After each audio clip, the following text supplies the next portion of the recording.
네, 한강 성산대교의 부실공사 들으신 것처럼 남단, 북단 바닥판에 모두 균열이 확인이 됐습니다. 전면 재보수 결정이 난 상황이고요. 보강공사가 사실 2017년부터 시작해서 지난해 3월에 마쳤는데 보강공사 1년 만에 다시 교량 바닥판에 금이 간 겁니다. 안전에 문제가 없는지 전문가와 이야기 나눠보겠습니다. 송창영 광주대대학원 방재안전학과 교수님 연결돼 있습니다. 교수님 나와 계시죠? 네, 안녕하십니까? 네, 안녕하십니까. 이제 이 한강 성산대교 보수보강공사를 해야 된다고 합니다. 바닥판에 균열이 계속 발생하고 있고요. 그래서 걱정인데 먼저 지금 차량 통행이 되고 있거든요. 안전에는 문제가 없는 겁니까? 글쎄, 이게 2012년 이후에 지금 지속적으로 수없이 보수를 해오고 있지 않습니까? 네. 그래서 저는 일단 첫 번째는 구조 안전상의 결함의 원인이 무엇인지, 예. 이것이 단순한 어떤 햇빛이라든가 온도차 혹은 프리캐스트 구조물과 철골 구조물의 어떤 그 차이의 들뜸 현상, 거기에 또 뭐 반복 차량의 하루에도 차량이 엄청나게 많이 다니고 있지 않습니까? 네네. 그렇기 때문에 이러한 어떤 피로 하중이라든가 모든 개연성에 대해서 원인 규명이 먼저 우선적으로 이루어져야 되고, 네. 그 원인이 단순한 재료상의 어떤 문제인지 큰 구조적인 균열인지 이런 것들이 규명이 된 다음에 우리가 통행을 해야 될 것 같습니다. 네, 보수공사가 2017년부터 시작이 됐다고 하고요. 네. 지금 이제 설명을 들어보면 교량 바닥판에 들뜸 현상이 나타나고 있다고 하거든요. 근데 교량 바닥에 이렇게 들뜸 현상이 나타나기도 합니까? 아니, 그러니까 이게 원래는 그 프리캐스트 구조지 않습니까? 네. 이 프리캐스트 구조는 현장에서 그 환경이 안 좋으니까 아무래도 부실공사가 생길 수 있으니까 공장에서 설계 제작을 해서 고양 양생을 잘 해가지고, 보통 우리가 프리캐스트 구조는 네. 균열도 없고 굉장히 그 품질도 좋고 안전하다라고 하는 공법이거든요. 예. 그런데 지금 현장에서 이렇게 균열이 많이 생겼잖아요. 그렇기 네. 때문에 저는 첫 번째도 두 번째도 지금 우리가 필요한 것은 원인 규명인 것 같습니다. 네, 원인 규명이 지금 전문가들이 조사를 하긴 했어요. 뭐라고 결과가 나왔냐면 다리의 강철 구조와 바닥판 사이에 공간이 발생해서 그것을 메워야 한다. 이런 정도의 결론이 났거든요. 어떻게 보세요? 이제 그것은 전문 용어로 저희들 이제 퍼티규 로드라고 하는데 피로 하중이라고 하는데, 네. 그런 구조물이 들뜸 현상으로 인해서 반복 하중에, 우리 철사 같은 경우 청취자분들 쉽게 설명해서 철사를 좌우로 자꾸 꺾으면 언젠가는 끊어지는 것처럼 예. 그걸 우리가 피로 하중이라고 하거든요. 네. 그러면 그러한 피로 하중에 균열이 생겼다라고 하면 그런 것도 우리 피로 시험이라고 하거든요. 네. 재료에 그 반복되는 하중에 견딜 수 있는 그러한 횟수라든가 이런 것들을 공학적이고 과학적으로 규명을 해서 교체 수명 주기라든가 이런 것들을 체크를 했어야 되는데 무조건 안전하다 이런 것들은 굉장히 설득력이 부족한 것 같고요.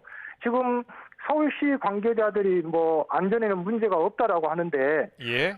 저는 천만 시민의 입장에서 역으로 물어본다면 그러면 정확한 원인은 정확하게 뭐냐? 네. 또 반대로 그러면 이 교량에 균열이 생기도록 처음부터 그러면 설계와 시공이 된 거냐? 분명히 아닐 거란 말이죠. 그렇기 그렇죠. 때문에 정확하게 원인 규명이 된 다음에 안전하냐 안 안전하냐 이것들이 명명백백하게 규명이 돼야 될 것 같아요. 네, 이게 성산대교가요. 건설된 지 지금 40년이 조금 넘었습니다. 네. 40년이 조금 넘게 된 다리. 자, 보통 이 다리를 사용하는 기간이 보통 기간이 40년을 훌쩍 넘지 않습니까? 그렇죠. 예. 이게 이제 우리 사회가 한 번쯤 고민해봐야 될 건데, 일본 같은 경우에 노후된 그 유람선 있지 않습니까? 예. 동경에 가면 유람선이 많이 있는데 그 40년 된 노후 유람선을 아무리 멀쩡해도 폐선 처리를 하거든요. 근데 우리나라는 그것을 수입해가지고 예. 세월호라고 이름을 붙이고 또 불법 증개축해서 계속해서 영업을 하는 거잖아요. 네네. 무슨 얘기냐면 모든 사회 인프라 구조물이 그 생명 주기가 있는 거거든요. 그렇기 예. 때문에 지금 우리나라의 이 교량뿐만이 아니라 교량, 터널, 항만 모든 공동주택의 이 나이가 다 먹어가지고 노후화가 지금 쓰나미처럼 밀려오고 있지 않습니까? 네. 그렇기 때문에 이런 교체 주기라든가 또 교체뿐만이 아니라 철거 후 해체하는 이런 것들이 중단기적으로 마스터 플랜도 돼야 되고 우리 사회가 로드맵도 만들고 그런 것들을 예산도 반영하고 해야 되는데 전혀 지금 엄청난 노후화에 대한 쓰나미는 밀려오고 있는데 전혀 그냥 준비하고 있지 않는 그런 지금 행태이죠. 그렇다고 다리를 또 다시 부수고 지으면 비용이 많이 드니까요. 충분히 다시 쓸 수 있으면 재보수해서 쓰는 게 좋을 텐데 보통 다리 수명은 어느 정도 됩니까? 아니 그 구조물마다 좀 틀린데요. 예. 참고로 샌프란시스코의 그 골든게이트 브리지라고 금문교가 있습니다. 그렇죠. 근데 예. 그 금문교는 현수교인데 와이어에 약 2만 7천 개의 와이어로 그 벼랑이 지지가 되고 있거든요. 네. 대롱대롱 매달려 있는데 그게 이제 녹이 슬어가지고 그걸 철거할 거냐 아니면은 보수할 거냐 했는데 엄청난 그 사회 비용, 즉 그 계단이 이제 철거가 되면 다시 설계하고 시공하는 동안에 우회를 해야 되지 않습니까? 예. 그렇기 때문에 그런 것들을 전부 계산을 해서 결국은 그걸 보수하는 걸로 했거든요. 그러니까 이런 것들을 선진 기법들을 좀 벤치마킹해서 우리나라도 이 굉장히 과학적이고 항구적인 노후화 시설물에 대한 대책을 세워야 될 것 같습니다. 알겠습니다. 다시 성산대교로 돌아와서요. 네. 지금 바닥판에 부실이 발견됐는데 혹시 교량의 다른 부분도 문제가 있을 수 있지 않느냐, 안전에 이거는 문제가 있지 않느냐 이런 걱정도 되거든요. 아니 이거는 이제 제가 예단하기가 곤란하지만 예. 아마 지금 철골 구조물이거든요. 이거는 어떻게 보면 예. 다만 거기에 바닥만 프리캐스트로 했기 때문에 지금 프리캐스트에 콘크리트에 지금 균열이 생겼다는 거 아니겠습니까? 네. 결국은 철골 구조물은 제가 봤을 때는 경험상 큰 문제는 없을 것 같은데 예. 그러나 모든 것은 안전은 예단하면 안 되기 때문에 전체적으로 우리 사람으로 얘기하면 MRI, CT 촬영 우리가 몸이 안 좋으면 한 번쯤 가서 다 정합 정밀 검사를 하듯이 네. 국토안전원에서 정합 정밀 안전 진단을 해봐야 될 것 같습니다. 알겠습니다. 10년 뒤에 우리나라 교각의 절반이 노후화된다고 하는데 네. 어떤 대책이 필요하겠습니까?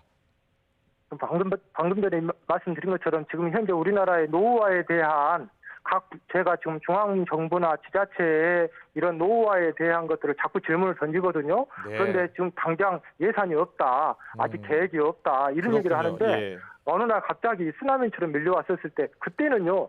원래 철사가 노후화라고 하는 것은 저희들이 강의할 때 이렇게 얘기하거든요. 철사가 녹이 슬기 전에 닦고 조이고 기름칠해야지. 철사가 녹이 쓴 다음에 닦고 조이고 기름칠하는 것은 의미가 없다. 그렇죠. 이렇게 얘기하죠. 네. 예. 알겠습니다. 그리고 이제 재보수 방식에 대해서 여쭤보려고 하는데 지금 하루에 교통량이 15만 대가 넘거든요. 근데 네. 재보수는 해야 되고요. 네. 교통을 전면 통제를 해야 되는 건지 어떻게 하는 게 좋겠습니까? 이거는 이제 그 구조물의 건전도에 따라서 틀려질 것 같은데요. 네. 만약에 구조물에 큰 문제가 없으면 일부 차선을 축소하고 통행하는 방법이 있겠고 예. 구조물이 상당히 심각하다라고 하면 이제 우회해서 샌프란시스코의 금문교 같은 경우에는 방금 전자로 했거든요.